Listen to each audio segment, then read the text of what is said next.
मैं एक पाकिस्तानी स्नाइपर वजीरिस्तान में दहशतगर्दों के खिलाफ एक खतरनाक मिशन पर। कहानी की तरफ जाने से पहले आपसे गुजारिश है कि चैनल को सब्सक्राइब कीजिए और वीडियो को लाइक कीजिए। आइए कहानी की तरफ चलते हैं। वो तादाद में 4 थे। एक आदमी कम उम्र बेरीश लड़के के साथ शर्मनाक हालत में मुलव्विस था, जबकि बाकी 3 सीडी प्लेयर पर पश्तों का मुजरा देखने में महव थे। मेरी आवाज से सिवाय लड़के के साथ घिनौनी हालत में मौजूद आदमी के बाकी तमाम सुन हो गए थे। वो अभी तक अपनी हरकत पर काबू पाने में कामयाब नहीं हो सका था। उसकी मुश्किल ग्लॉक की मजल से निकलने वाली बेरहम और सूरत हाल ना आशना गोली ने आसान कर दी थी। माथे में पेवस्त होने वाली गोली ने उसके अंदर पलने वाले हैवानी जोश को पुरअज़ियत थरथराहट में तब्दील कर दिया था। अपने साथी का अंजाम देखते ही उनमें से 2 ने उठकर दूसरी चारपाई पर पड़ी क्लैशनिकोफों की तरफ बढ़ने की कोशिश की। यकीनन हरकत में बरकत होती है, मगर उनकी हरकत किसी भारी गाड़ी के पहिए के नीचे सर देने के मुशाबे थी, और लाजिमन ऐसी हरकत बरकत की बजाय हसरत का बायस बनती है। दोनों की कोशिश में ग्लॉक की गोलियां यूं रखना अंदाज हुई जैसे बारिश की राह में छतरी। दोनों अपने साथी की नकल उतारने लगे। चौथे आदमी ने फौरन अपने हाथ सर से बुलंद कर लिए, जबकि 9 उम्र लड़का जोर जोर से रोने लगा।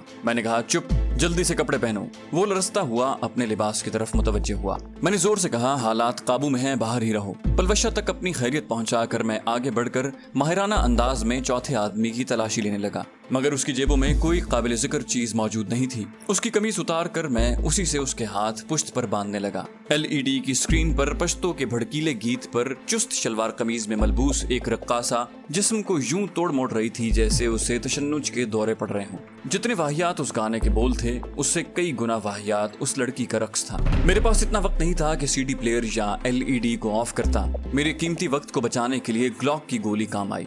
LED स्क्रीन और CD प्लेयर पर एक एक गोली जाया करके मैं लड़के की तरफ मुतवज्जे हुआ जो बाकायदा लरज रहा था। उसे बाजुओं से पकड़कर मैंने कमरे के दरवाजे की तरफ धकेला। पलू खान, उसे साथ वाले कमरे में बंद कर दो। पलवशा ने फौरन अंदर झांक कर देखा, मगर इस अंदाज में भी उसका सर किसी पेंडुलम की तरह हिलते हुए बाहर का जायजा ले रहा था।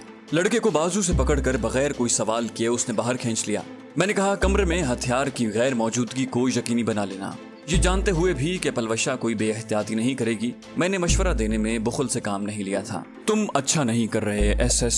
वो यकीनन मुझे जानता था। रही सही कसर पलवशा के नाम ने पूरी कर दी थी। सनोबर खान के आदमियों के लिए पलू खान नाम अजनबी नहीं था। यूं भी पलवशा खान वजीर और SS की दास्तान काफी लोगों तक पहुंच चुकी थी। इसमें ज्यादा किरदार कबील खान और जहांदाद खान की हलाकत का था। इलाके के 2 सरकर्दा सरदारों का एक आम सी लड़की और लड़के के हाथों कत्ल होना बहुत बड़ी बात थी।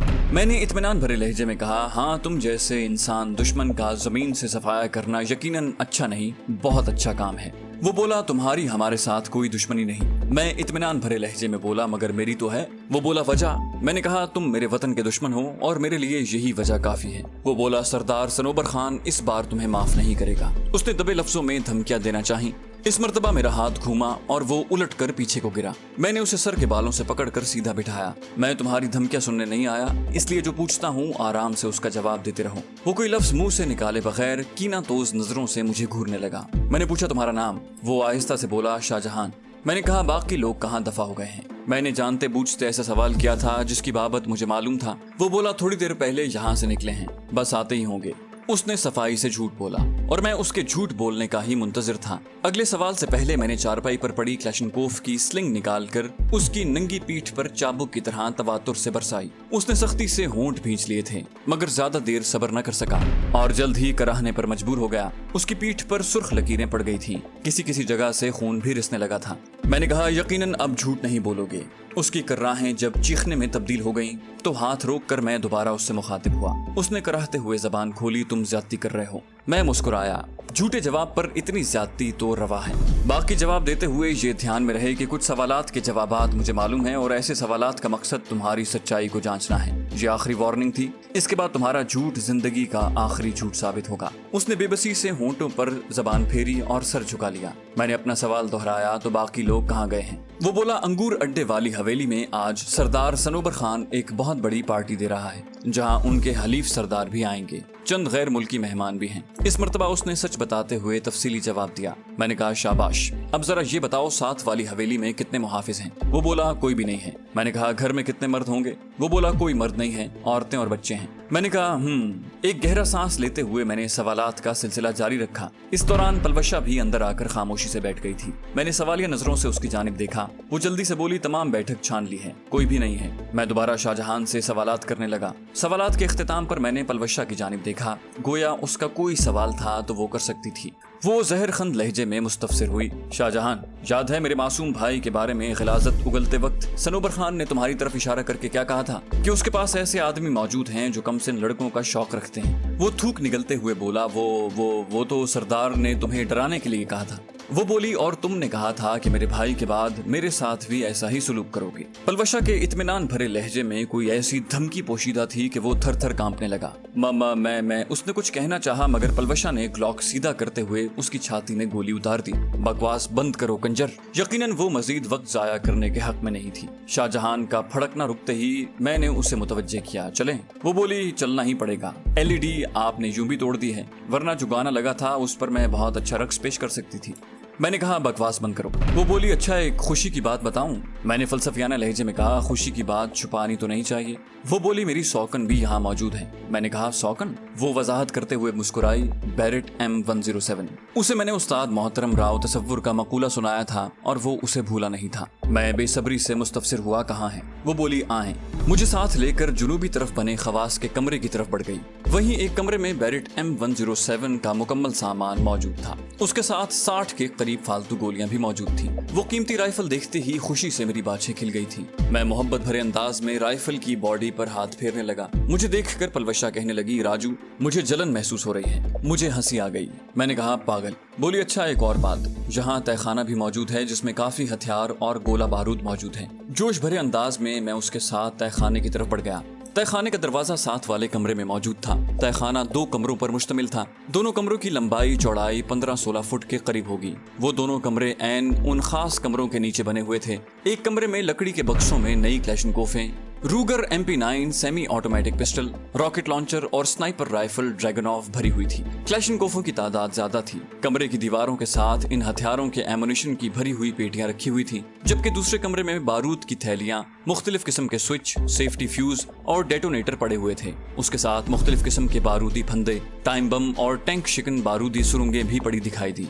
यहाँ आपको ज़िम्नन एक बात बताते चलें, पिछले दिनों एक मोहतरम मुसन्निफ की तहरीर नजर से गुजरी जिसमें मौसूफ का हीरो एक इमारत में कुछ खतरनाक दुश्मनों से नबरदाजमा होता है। वहाँ दुश्मनों के पास कुछ फालतू हथियार और एमुनिशन का जखीरा भी मौजूद होता है। एमुनिशन के जखीरे में गलती से गोली लगती है और इतना बड़ा धमाका होता है कि सारी इमारत भग से उड़ जाती है, जबकि हीरो साहब उस धमाके की शिद्दत से उड़ते हुए इमारत से बाहर जाने वाली किसी ट्रॉली में जा गिरते हैं और उसे खराश तक नहीं आती, जबकि बाकी की इमारत और उसमें मौजूद लोगों का नामो निशान नहीं बचता।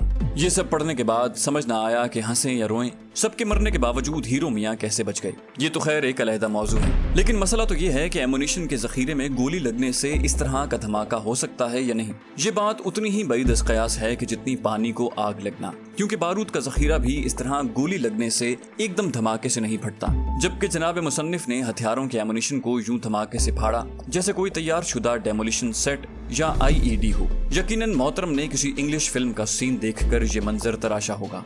बहरहाल हकीकत से इसका दूर दूर तक वास्ता नहीं। हालांकि किसी भी जगह अगर कोई ऐसा एमुनिशन पड़ा हो जैसे कि रॉकेट लॉन्चर या मार्टर वगैरह का एमुनिशन और उसे आग लग जाए या फाजिल मुसन्निफ के बकौल गोली लगने से ही वो फटना शुरू हो जाए, तो यकीनी तौर पर हर रॉकेट या हर गोला अलहदा और वक्फे वक्फे से फटेगा। बाकी आम राइफल की गोलियां धमाका नहीं करती, बस वो खुद फट कर नाकारा हो जाएंगी। उनके फटने की आवाज तो फुलझड़ियां चलने की तरह आएगी, लेकिन राइफल, क्लैशनकोफ वगैरह की गोलियां इस तरह फटकर किसी कमरे वगैरह को नहीं उड़ा सकती। बहरहाल ये एक ज़िमनी बात थी। अगर बारूद की इकसाम के बारे में बात की जाए तो बारूद की 2 बड़ी इकसाम हैं, एक लो एक्सप्लोसिव्स और दूसरे हाई एक्सप्लोसिव्स। लो एक्सप्लोसिव्स राइफल वगैरह की गोलियों में इस्तेमाल होते हैं और हाई एक्सप्लोसिव्स किसी भी चीज या जगह को तबाह करने के लिए इस्तेमाल किए जाते हैं। फिर खुद हाई एक्सप्लोसिव्स की मुख्तलिफ इकसाम हैं। कोई माया की शक्ल में होती है, कोई ठोस और कोई पाउडर वगैरह की शक्ल में। उसको फाड़ने के लिए भी एक मखसूस किस्म की कार्रवाई अमल में लाई जाती है, जिसमें डेटोनेटर, प्राइमर, सेफ्टी फ्यूज वगैरह का इस्तेमाल होता है। इसी तरह हाई एक्सप्लोसिव्स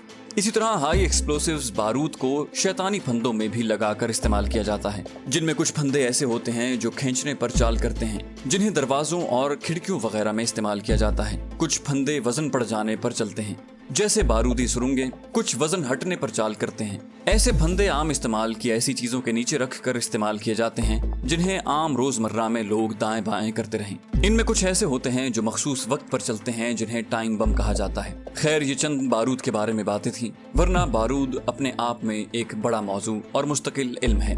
बारूद के जखीरे को अच्छी तरह देखते ही मैंने ऐलान किया, मेरा ख्याल है दोनों इमारतों को तबाह करने के लिए ये बारूद काफी है। पलवशा ने खुशी का इजहार करने में देर नहीं लगाई थी, इससे बेहतर कुछ नहीं हो सकता। मैंने कहा, ठीक है, मैं धमाके के लिए बारूद तैयार करता हूँ। तुम गैराज में खड़ी गाड़ी की चाबियां ढूंढकर गाड़ी को इन कमरों के सामने ले आओ। वो सर हिलाती हुई सीढ़ियों की तरफ चल पड़ी, जबकि मैं डेमोलिशन सेट तैयार करने लगा। वो काफी वक्त लगाकर लौटी थी। उसकी वापसी तक तमाम जरूरी कार्रवाइयां करके मैंने सारे बारूद को टाइम बम के साथ जोड़ दिया था। टाइम बम पर मैंने वक्त सेट नहीं किया था। उसके वापस आते ही मैंने पूछा, काफी देर लगा दी। वो बोली, चाबी नहीं मिल रही थी। मैंने कहा, चलो एमुनिशन और हथियार गाड़ी में रखते हैं ताकि इतना कीमती असलहा इन्हीं के खिलाफ इस्तेमाल हो। वो कहने लगी, जानती हूँ, आपने इसीलिए तो गाड़ी को उन कमरों के सामने मंगवाया है। हम दोनों हथियार और एमुनिशन की पट्टियां सिंगल केबिन की बॉडी में रखने लगे। हमारा मजीद आधा घंटा इसी में लग गया। इसी असना में वो लड़ाका दरवाजे को खटखटाते हुए आवाजें देने लगा। शायद वो समझ रहा था कि हम वहाँ से रुखसत हो गए हैं। मैंने करीब जाकर उसे सख्ती से डांटा और चुप रहने को कहा। वो सहम कर दोबारा खामोश हो गया था। अब क्या करें? बैठक के दूसरे कमरे में मौजूद हथियार भी गाड़ी की बॉडी में मुंतकिल करके पलवशा मुस्तफसिर हुई। मैंने उसे वहाँ आते वक्त की बात याद दिलाई। तुम कबील खान की औरतों से इंतकाम वगैरह का सोचे हुए थी। वो बोली, दफा करो, उस खबीस और बेगैरत के अफाल में इन बेचारियों का क्या कसूर? मैंने कहा, मगर उनसे घर तो खाली करवाना पड़ेगा। यहाँ होने वाले धमाके से यकीनन इस इमारत को भी काफी नुकसान पहुँचेगा, बल्कि मेरा ख्याल है कि वो भी मलबे का ढेर बन जाएगी। वो बोली, राजू, कहीं इस धमाके से दाएं बाएं मौजूद इमारतों को नुकसान न पहुँचे, या धमाके की वजह से जो पत्थर वगैरह उड़ेंगे उनकी जद में कोई बेगुनाह ना आ जाए। मैंने कहा, तुम इतनी समझदार पहले तो नहीं थी। वो तुर्की बतुर्की बोली, अगर समझदार होती तो तुमसे शादी करती। मैं दोबारा तहखाने का रुख करते हुए बोला, पगली, यही एक काम तो तुमने समझदारी वाला किया है। हंसते हुए बोली, सही कहा, और उसने मेरे साथ कदम बढ़ा दिए। सीढ़ियां उतरकर मैंने आपस में बांधी हुई बारूद की थैलियों को खोलकर वो पाउडर तहखाने में बखेर दिया। वहां मौजूद डेटोनेटर, प्राइमर और दूसरा हल्का फुल्का सामान मैंने पलवशा को गाड़ी में रखने के लिए कहा। सेफ्टी फ्यूज जो केबल की तरह होता है, उसे खोलकर मैंने एक सिरा तहखाने में मौजूद लकड़ी की पेटी से बांधा और बाकी को खोलकर ऊपर तक ले गया।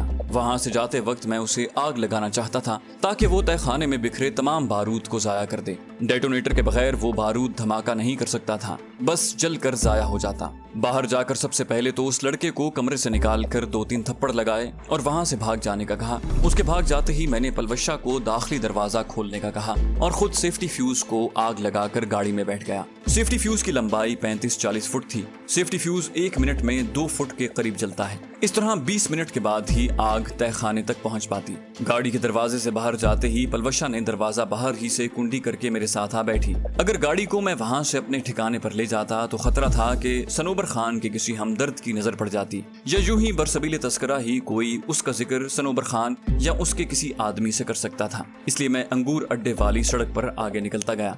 गांव से बाहर आते ही मैं दाएं बाएं एहतियात से जायजा लेते हुए गाड़ी नाले में उतार दी। उसी बड़े नाले में चलते हुए थोड़ा सा आगे जाकर मैंने गाड़ी एक जेली नाले में मोड़ दी। ये वही नाला था जिस जगह सरदार खान और मैंने कबील खान के साले खाइस्ता गुल को अपने अंजाम तक पहुंचाया था। गाड़ी घनी झाड़ियों के एक झुंड में छुपाकर हम बाहर निकल आए। पलवशा ने वहां से रूगर MP9 पिस्टल और उनकी 100-150 के करीब गोलियां उठाकर अपने पास रख ली थी। मैंने बैरेट M107 को साथ लेना पसंद किया था। उसी नाले में चलते हुए हम अलाम खेल की शुमाली जानिब जाकर गांव में दाखिल हुए। सुपहर ढले ही हम कमांडर अब्दुल रशीद की बैठक में पहुंच सके थे। जाते साथ ही मैंने कारी गुलाम मोहम्मद को हवेली पर हमले की सारी तफसील बताई और उसे असलहा छुपाने वाली जगह के बारे में बता दिया। खुशी से उसका चेहरा चमकने लगा। जज़ाकल्लाह बेटे, बाकी हम संभाल लेंगे। और मैं सर हिलाता हुआ वहां से निकल गया। पलवशा तकिए के साथ कमर टेके पश्तो का कोई गीत गुनगुना रही थी। मैं उसकी गोद में सर रख कर लेट गया। वो मेरे बालों में उंगलियां फेरते हुए आहिस्ता आवाज में गुनगुनाती रही। मेरी आंखें बंद होने लगी और मैं गीत के बोलों में खोया हुआ नींद की वादियों में उतरता गया। अगले दिन अलाम खेल में काफी हलचल मची हुई थी। सनोबर खान बिल्कुल पागल हो गया था। अपने 4 आदमियों की मौत, असलहे और बारूद का नुकसान उसे इतनी जल्दी हजम नहीं हो सकता था। कारी गुलाम मोहम्मद ने उनकी गाड़ी से असलहा लेने के लिए बहुत एतमाद वाले बंदे रवाना किए थे, क्योंकि वो जानता था कि मुजाहिदीन में भी सनोबर खान का कोई आदमी छुपा हो सकता है। वो ऐसा आदमी हमारी मुखबरी भी कर सकता था, मगर वहाँ हमारी मौजूदगी से मुजाहिदीन के सनोबर खान से होने वाले मुआहदे पर कोई फर्क नहीं पड़ सकता था। वो असलहा उठाकर कारी गुलाम मोहम्मद के आदमी सीधा अंगूर अड्डे में मौजूद अपने कैंप में ले गए थे। इन हथियारों और एमुनिशन को अब्दुल रशीद की बैठक में रखना बिल्कुल मुनासिब नहीं था। जहाँ पर शायद कोई ये सोचे कि मुजाहिदीन मुआहदे के खिलाफ ये काम कर रहे थे, तो ऐसा सोचना ठीक नहीं है, क्योंकि ये सब कार्रवाई मैंने और पलवशा ने की थी और उनका असलहा लूट लेने के बाद हम अपनी तरफ से मुजाहिदीन के हवाले कर रहे थे। अलबत्ता अगर इस काम में मुजाहिदीन हमारी मदद करते तब वो मुआहिदा तोड़ने वाले बनते। हमने पूरा दिन कमरे में बंद रहकर गुजारा। मैंने खुद भी तमाम नमाजें कमरे में अदा की। मेरी वहाँ मौजूदगी के बारे में अब सिर्फ कारी गुलाम मोहम्मद या उसका वो भरोसे वाला आदमी जानता था जो हमारे लिए खाना लाता था। दिन का खाना वो ऐन उस वक्त लाया था जब लोग जोहर की नमाज के लिए मस्जिद में गए थे, और रात का खाना वो ठीक इशा की नमाज के वक्त लाया था। पूरा दिन बेकार कमरे में पड़े हम मुस्तकबिल के मंसूबे बनाते रहे, और जब थक गए तो पलवशा मुझे गोद में सुलाकर अपनी आवाज में पश्तो के गीत सुनाती रही। उसकी आवाज इतनी बुलंद नहीं थी कि कमरे से बाहर जाती। अगले 3-4 दिन हमने वहीं गुजारे थे। इस ताज़ा वाक़े के बाद सनोबर खान और उसके आदमी यकीनन चौकन्ने थे। इतना अंदाजा तो मुझे भी था कि सनोबर खान तक ये बात पहुंच गई होगी कि इस कार्रवाई के पीछे किसका हाथ है, और कोई नहीं तो वहां मौजूद जिस लड़के को हमने जिंदा जाने दिया था उसने जरूर उस तक ये खबर पहुंचा दी होगी, क्योंकि ऐसे लड़कों की सनोबर खान की बैठक में आमदोरफ्त रहती थी। मेरा इरादा अब सनोबर खान के कांटे को निकालने का था। उसके जानशीनों में कोई भी ऐसा नहीं था जो उसकी जगह संभाल सकता। गो उसके कमांडरों में चंद ऐसे आदमी मौजूद थे जो दहशतगर्दाना कार्रवाइयों को जारी रख सकते, मगर उनमें कोई भी सनोबर खान या उसके हलाक होने वाले सोतेले भाई कबील खान जैसा नहीं था। अलबत्ता ये मुमकिन था कि किसी दूसरे गांव का सरदार इन कार्रवाइयों की सरपरस्ती करने लगता। यूं भी कई सरदार उसके हलीफ थे। इसी तरह दहशतगर्दाना कार्रवाइयों में भी चंद उसके साथ मिले हुए थे। अलबत्ता कुछ उसके दोस्त तो थे, मगर वो पाक आर्मी या वतन दुश्मनी में मुलव्विस नहीं थे। वो बस असलहे और नशा आवर अशिया की स्मगलिंग करते थे। सनोबर खान को ठिकाने लगाने के बाद मेरा इरादा पलवशा को गाँव छोड़कर आने का था, क्योंकि मैं उसे मजीद इन खतरनाक कार्रवाइयों में साथ नहीं रख सकता था। पाक आर्मी का सिपाही होने के नाते मेरी जिम्मेदारी तो ये बनती थी कि मैं दहशतगर्दों के खिलाफ लड़ता, लेकिन पलवशा किसी भी हिसाब से इन कार्रवाइयों का हिस्सा बनने की मजाज नहीं थी। उसका मेरे साथ मौजूद होना मुझे जितना भी खुश करता, लेकिन हकीकत ये थी कि उसकी वजह से मेरा दिल हर वक्त मुख्तलिफ किस्म के अंदेशों से लरसता।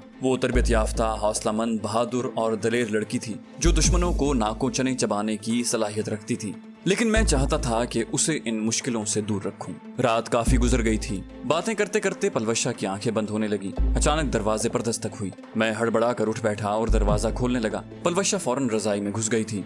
उसे मालूम था कि मैं उसका मर्दों के सामने आने का बुरा मनाता हूँ, और वो मेरे जज्बात का एहतराम करती थी। मुझे नाराज करने के बारे में सोच भी नहीं सकती थी। दरवाजा खोलने पर मुझे कारी गुलाम मोहम्मद की शक्ल नजर आई। मैंने हैरान होते हुए उन्हें अंदर आने का रास्ता दिया। अंदर आकर दरवाजा भेड़ते ही वो कहने लगा, इस वक्त जहमत देने पर माजरत खा हूँ। मैंने एहतराम से कहा, हुक्म करें कारी साहब। वो बोला, मोहतरम बात यह है कि सनोबर खान अपने आदमियों की हलाकत और असलहे के नुकसान पर बहुत बावला हुआ है। उस तक ये खबर भी पहुंची है कि ऐसा करने वाले आप दोनों हैं। आप दोनों की तलाश में वो पागलों की तरह भागता फिर रहा है। और इतना तो आप जानते हैं कि गद्दार हर जगह पाए जाते हैं। कोई पैसे पर बिक जाते हैं तो कोई किसी और लालच में अपने ज़मीर का सौदा कर लेते हैं। इसी वजह से मैंने असलहा उठाने के लिए निहायत एतमाद वाले आदमी रवाना किए थे। इसी तरह मेरी ये कोशिश भी थी कि आप दोनों की दोबारा आमद की खबर किसी को ना हो सकता है मैं इस काम में कामयाब ना हो सका हूँ। यकीनन सनोबर खान तक आप दोनों की यहाँ मौजूदगी की खबर पहुँच जाएगी। वो फौरन हमसे मुतालबा करेगा कि आप दोनों को उसके हवाले किया जाए, या ये कि आप लोग यहाँ से निकाल दिए जाएं, और इस सूरत में उसके आदमी इस जगह को घेर लेंगे। मैंने फौरन उसका मतमे नजर समझते हुए कहा, गोया आप चाहते हैं कि हम यहाँ से चले जाएं। उसने नफी में सर हिलाया, नहीं, मैं इस वक्त आप लोगों को यहाँ से भागने का रास्ता दिखाने आया हूँ कि बिलफर्ज ऐसा हो जाए तो आप लोग कैसे बचकर निकल सकते हैं। मैंने कहा, मेरा ख्याल है हमें अलाम खेल से निकलने के तमाम रास्तों का इल्म है। वो इत्मीनान से बोला, यकीनन होगा, मगर मैं आपको अलाम खेल नहीं, यहाँ से निकलने का रास्ता बताने आया हूँ। मेरे लहजे में हैरानी थी। यहाँ से वो मुस्कुराया, जी मोहतरम, आप लोग जिस कमरे में रह रहे हैं ये आम कमरा नहीं है, ये मुजाहिदीन के चंद बड़े कमांडरों के लिए मखसूस है और आपको यहाँ पलवशा बेटी की वजह से ठहराया है ताकि लड़की जात की बेपर्दगी ना हो और उसे गुस्ल खाने या बैतुल खला के लिए गैर मर्दों के सामने ना आना पड़े। मैंने कहा, मैं आपका शुक्रगुजार हूँ। पलवशा ने भी रजाई से मुंह निकाले बगैर कहा, मैं भी। वो बोले, अब इस बात से ये ना समझ लेना कि SS की मुजाहिदीन की नजरों में कोई अहमियत नहीं। हकीकत तो ये है कि लोग आपको बहुत चाहते हैं। जिस तरह आपने इन दहशतगर्द सरदारों का डटकर मुकाबला किया है, यकीन मानो दिल खुश होता है। मैंने कहा, कारी साहब, असल तारीफ के हकदार तो आप लोग हैं, बगैर किसी सिले और तनख्वाह के कुफर से बरसरे पैकार हैं। मैं तो पाक आर्मी का नौकर हूँ। वो बोला, कसर नफसी है आपकी, वरना पाक आर्मी का हर सिपाही भी अपनी जगह जिहाद ही कर रहा है। मुल्क की हिफाजत के लिए सरहदों पर पहरा देना, दहशतगर्दों के खात्मे के लिए अंदरूने मुल्क हर मुसीबत को गले लगाना इतना आसान नहीं है। बाकी जहाँ तक तनख्वाह का ताल्लुक है वो तो लेना मजबूरी है। अगर एक आदमी अपने औकात और सलाहियतें मुल्क की खिदमत के लिए वक्फ करता है तो बीवी बच्चे और बूढ़े वालिदैन भी उसकी जिम्मेदारी होते हैं। मुल्क की खिदमत करते हुए उनका बोझ किस पर लादा जाए। मैंने कहा, मेरा ख्याल है हम बेफायदा तकरार में हैं। वो बोले, चलो फायदे की बात करते हैं। ये कहकर वो मगरबी दीवार के साथ लगे कपड़े लटकाने वाले हैंगर की तरफ बढ़ा, जिसकी चौड़ाई के बराबर दीवार पर खूबसूरत प्लास्टिक शीट लगी हुई थी और उस प्लास्टिक शीट का मकसद हैंगर से लटकाने वाले कपड़ों को दीवार के साथ लगकर गंदा होने से बचाना था। हैंगर जमीन से करीबन 7 फुट बुलंदी पर था, जो कि चौड़ाई में 5 फुट के बकदर होगा, और उस जगह पर लगी हुई प्लास्टिक शीट 5 फुट चौड़ी और 6 फुट लंबी थी। यूं प्लास्टिक शीट जमीन से 1 फुट ऊपर ही खत्म हो जाती थी। उसके नीचे कच्ची दीवार नजर आ रही थी। कारी गुलाम मोहम्मद ने प्लास्टिक शीट के एक जानिब गड़े हुए कील निकाले जो निहायत आसानी से बाहर आ गए। प्लास्टिक शीट हटाते दूसरी जानिब खिड़की देखकर मैं हैरान रह गया। मुझे पीछे आने का कहकर वो उस चौकोर सुराख के अंदर दाखिल हो गए, जो जमीन से 2 फुट ऊंचाई से शुरू होकर 6 फुट बुलंदी तक चला गया था। मैंने उसके पीछे कदम बढ़ा दिए। दूसरी जानिब जाते ही 3 फुट चौड़ा रास्ता नजर आया जो जुनूब की तरफ जा रहा था। गोया वो गैलरी नुमा रास्ता तमाम कमरों के अकब से गुजरता था। वो रास्ता उस बैठक की जुनूबी दीवार के पास जाकर खत्म हुआ। दीवार के पास जमीन दोज रास्ता था। सीढ़ियां उतरकर हम 15-20 फुट सीधे चले और फिर सीढ़ियां चढ़कर पहले की तरह 3 फुट चौड़े रास्ते पर आगे बढ़ने लगे। उसके बाद अगले मकान की अकबी दीवार के साथ वो रास्ता आगे बढ़ने लगा। अब्दुल रशीद की बैठक और साथ वाले मकान के दरमियान तो गली मौजूद थी, लेकिन उसके बाद चंद मकानों की दीवारें बिल्कुल जुड़ी हुई थी, इसलिए उसके बाद हमें नीचे नहीं उतरना पड़ा था। कारी साहब खामोशी से आगे बढ़ते गए। मैं भी उनके एक कदम पीछे चलता रहा। हमने मुसलसल 5-6 मकान अबूर किए थे। ये तमाम मकान एक ही कतार में मौजूद थे और यकीनन तमाम के मालिकान का एक दूसरे से खास ताल्लुक था, तभी वो रास्ता वजूद में आया था। 150-200 मीटर के बाद हम जो दरवाजा खोलकर बाहर निकले वो अंदरूनी जानिब से लोहे का था, मगर बैरूनी जानिब यूं पत्थर की चट्टान तराश कर उसमें नस्ब की हुई थी कि देखने वाले को वो कुदरती और ठोस चट्टान की तरह ही लगता। उसके साथ वहाँ झाड़ियों का भी काफी घना झुंड मौजूद था। उस रास्ते का इख्तिताम एक नाले में हो रहा था। दरख्तों के झुंड से निकले बगैर कारी गुलाम मोहम्मद ने उस नाले के हुदूद दरबे पर रोशनी डाली और हम वापस मुड़ आए। कमरे में आकर कारी गुलाम मोहम्मद मुझसे इजाजत लेकर बाहर निकल गया। जाने से पहले वो टॉर्च और एक मुखाबरा मेरे हवाले कर गया था। मुखाबरे के बारे में उसने हिदायत की थी कि उसे मैं चैनल नंबर 15 पर हर वक्त ऑन रखूं। किसी भी किस्म की नागहानी सूरत हाल में कारी साहब ने हमें होशियार करना था और उसके बाद जरूरी था कि हम कमरे का दरवाजा अंदर से खोलकर इस मखसूस रास्ते पर फरार हो जाते। मैंने पलवशा को भी तमाम तफसीलात से आगाह किया। सोने से पहले हमने अपना सामान तैयार हालत में संभाल कर रख लिया था ताकि नागहानी सूरत हाल में हम अपनी चीजें समेटते न रह जाएं। चैनल को सब्सक्राइब कीजिए और बेल आइकन पर क्लिक कीजिए ताकि आपको तमाम वीडियोस फौरन मिलती रहें।